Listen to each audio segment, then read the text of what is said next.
Hello दोस्तों, आज हम बात करेंगे दो ऐसी खास खबरों की जिनका जिक्र पूरी दुनिया में हो रहा है। जिनमें से पहली खबर है कि आखिर ऐसा क्या हुआ कि रूस को गुस्सा आ गया है तथा रूस ने गुस्से में क्या क्या कहा, तथा दूसरी खबर है कि क्या सच में 875 तरह की दवाइयों के दाम 10% बढ़े हैं। आखिरकार क्या है इन दोनों खबरों के पीछे का सच, आइए जानते हैं इस वीडियो में।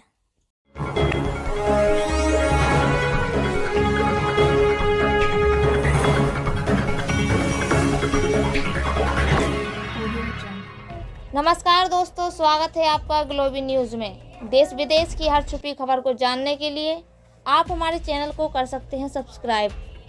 बता दें कि नेटो में यूक्रेन के शामिल होने की कोशिशों से रूस को गुस्सा आ गया है और उसने यूक्रेन को तहस नहस कर दिया है। यूक्रेन का हर हिस्सा अपनी तबाही पर रो रहा है। अब फिनलैंड भी नेटो में शामिल होने वाला है। स्वीडन भी उसी दिशा में आगे बढ़ रहा है, लेकिन रूस ऐसा होने नहीं देगा।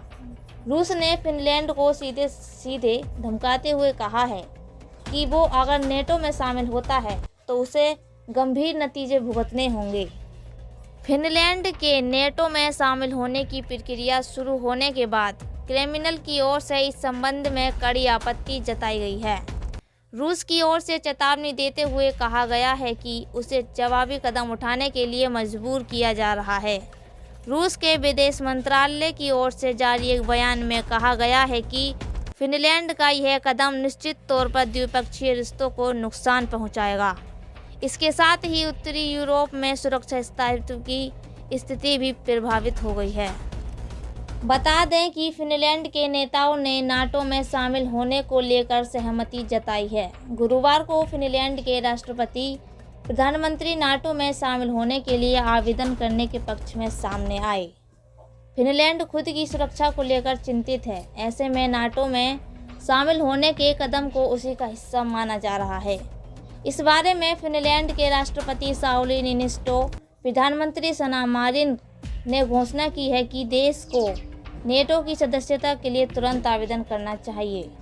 इसके लिए देर नहीं करनी चाहिए। हालांकि देश की संसद को अभी इस फैसले पर विचार करना है, लेकिन राष्ट्रपति प्रधानमंत्री की घोषणा को महत्वपूर्ण माना जा रहा है।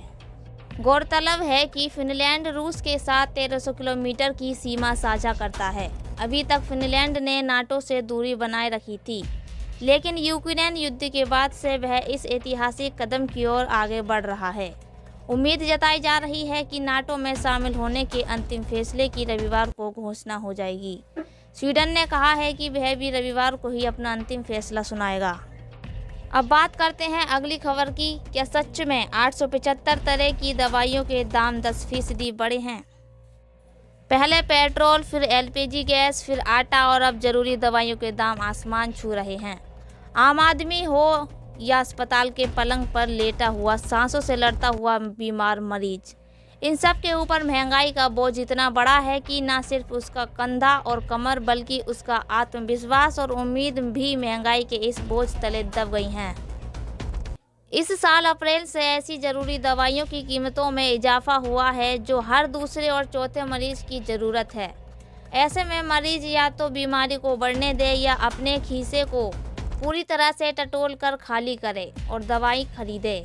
हालांकि उसके पास दूसरा विकल्प ही शेष बचा है। इन दवाओं के दामों में इतना इजाफा हुआ है कि अब सिर्फ दवाइयों का बिल ही आपके घर का बजट बिगाड़ने के लिए काफ़ी है। 1 अप्रैल से बुखार, खांसी जुकाम, sugar, BP, asthma, infection, high blood pressure और एनीमिया के इलाज में इस्तेमाल होने वाली दवाइयाँ महंगी हो गई हैं। Paracetamol, phenobarbitone, phenytoin sodium, azithromycin, ciprofloxacin, hydrochloride और मेट्रोनिडाजोल जैसी दवाइयों की कीमतें बढ़ गई हैं।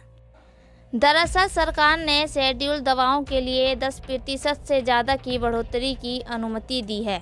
जरूरी दवाओं की राष्ट्रीय सूची में 875 से ज़्यादा दवाएं शामिल हैं, जिनमें डायबिटीज़ के इलाज, कैंसर की दवाओं, हेपेटाइटिस, ब्लड प्रेशर और गुर्दे की बीमारी आदि के लिए इस्तेमाल किए जाने वाले एंटीरेट्रोवायरल शामिल हैं।